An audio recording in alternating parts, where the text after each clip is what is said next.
Keeping your mind busy is something that I see a lot of people do, but the question is this something detrimental or is it that they're doing it for a certain purpose?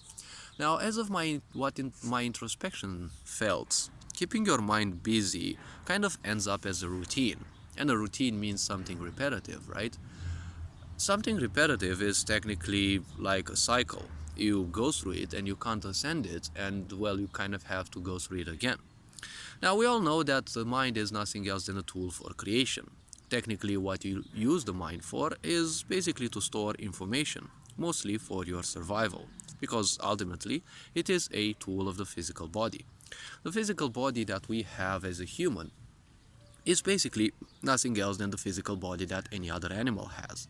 We also have a reptilian brain, and that is only concerned with our survival. And ever since you are born, that is most likely the only part you're gonna take into account.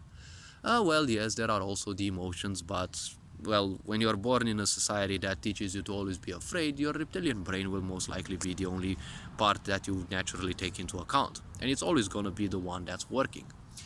If you want to transcend and become spiritual, the point is you transcend the mind. So technically you transcend the reptilian brain. You no longer take into account fears and such, because they will always exist. They are always part of the physical body, but the point is transcending them means you no longer let them control you, right? So when that happens, the feeling or the need to simply keep your mind busy, that's no longer gonna exist. Keeping your mind busy can be poisonous from a certain standpoint because, as you say it in English, you're keeping your mind active, right? You're paying attention to something that is not you. You're paying attention to your mind. The mind is just an unconscious tool. It was designed to create. So technically what you put in your mind, that is the extent of what your mind can create. If you don't know something, basically you can't create out of it. You may simply extend things through your imagination, but obviously you have to reach that level, right? So that you can simply create out of that standpoint, right? So let's say you don't know sci-fi, you can't create anything sci-fi, right? But your needs, your emotions, your life experiences, coupled with your imagination can actually lead to that. Keeping your mind busy means overusing your mind, right? Because you should only be using your mind when you need a solution for something, when you actually need the database of information you have stored in your mind. So the point is, if you don't train your mind to simply function in a way that you want, it will always function the way it was meant to function, right? And the mind was programmed to function like a computer. It just waits for input. But the point is, a machine always produces.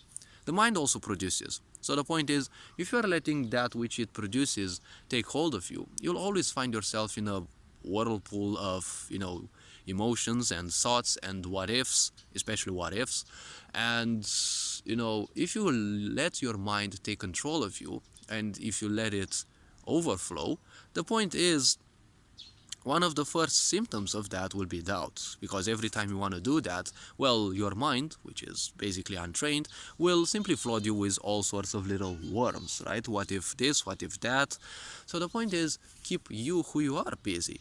Keep doing things that you like, because when you do things that you like, your mind will also be active, but at least it will be serving you, instead of serving you as what I call the medicine effect, right? Using your mind as a medicine to simply distract you from the pains of one's life. Obviously, everyone is pained in this world of, narcissistic and sociopathic abuse because, well, that's what the world usually tends towards in a world of ignorance, because ignorance leads to abuse through at least abandonment. So the point is the same thing. Treat your mind as you would treat your child. This is a tactic that I use to read people because the way you treat your mind, which is technically one of the most important things, right? You may lose your eyesight, which is very important, but your mind is still there, right? So, well, if you lose your mind, you're technically no longer you, as most likely you have broken your mental body, and if you do that beyond repair, well, technically you're a case of psychiatry, and most likely you're not repairable. So, well, under the condition that, this doesn't happen, the point is, the way you treat your mind, which is technically one of the most important things for the, if not the most important thing for the physical body, if the way you use your mind is kind of the same way you will react to your child, because if you let your mind take hold of you, your child will not be important, no one else will be important, right? Ever been on a date, or talking with people who are always doing something else? They're always busy with their phones. When you speak to them, they may be still attentive, right? But their mind is literally scattered everywhere. So the point is, they'll easily miss certain things, certain points, irrespective of how multitasking your mind can be. The point is, you don't need to turn your mind multitasking. If your mind can think of several things at the same time, the point is, don't forget, you'll usually be best at doing one thing at the same time. We all know that women can be somewhat multitasking, but ultimately, when you start doing things, it is best that you do one thing at a time, because that's how it is the healthiest, right? If you overdo things, it's gonna chip at your health sooner or later. We all know that. So the way you treat your mind is technically the way you treat you, because when you identify with your mind, you're gonna turn it into medicine that will simply numb you down. Because the more you use your mind, the less attention you give to you, who you truly are. Who you truly are is technically what you should be discovering. When one becomes identified with their mind, the problem is they will simply identify with any idea that goes through their mind and any emotion. Because when you identify with your mind and furthermore with emotions and such, the point is, when someone says something that can be perceived as something bad, you will do so. You will perceive it as bad and you will react to it. This goes to prove that you are technically ignorant, right? You're not putting accent on who you are, you're putting accent on meaning. Because if someone curses you, well, that's their meaning. Let's say, that's a way of drawing attention. Because people who swear, people who are toxic, they actually need attention. That's one thing. And well, the easiest way to control people is by drawing their attention, right? Funneling their attention would be a much better way, because if something draws your attention, well, technically you are under a sort of control. If you watch someone's video, if you listen to someone, you're technically under their control. Now, it is preferable that when this happens, there is a sort of communication, right? You're giving them some of your attention, but at the same time, you are getting something in return. This is the premise of communication, right? The premise of rulership is some people do something and the others just brainlessly, cede their power, because your seat of power is also your attention. If someone angers you, they control you. If you listen to someone, they control you. The one who puts questions in a conversation is the one who also controls, because a question always requires an answer.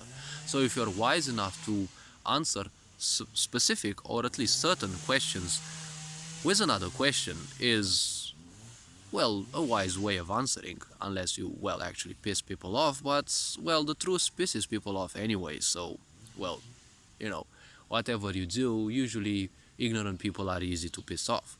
So don't keep your mind busy, because the mind will always be busy. The more you put into it, the busier it can be. Because so long as you give it your energy, it will simply create. The amount it creates is based on how much attention you give it. The mind will also create even if you don't give attention to it. So the thoughts will simply exist within you. But since you are doing things that really matter to you, right? The mind simply creates on its other layers, right? And it simply creates and creates and creates. And through its creation, when you need it, right, a certain thought may pop up in your mind right when you need it. Just because you weren't paying attention to your mind, it doesn't mean your mind doesn't create. Don't forget, your mind creates specifically based on your needs, because, don't forget, well, the mind is a tool used for creation, right? It is a tool for survival. And a need is basically something that, well, lacks for your survival. Because the body, well, let's call it the mind, is not capable of discerning whether a certain emotion or, well, a sensation of lack is actually, an important lack, something that you truly need, or just something that you fuss about, right? A lack is still a lack for the mind. All this being said, you are appreciated. Take care. Ferengian Board signing out.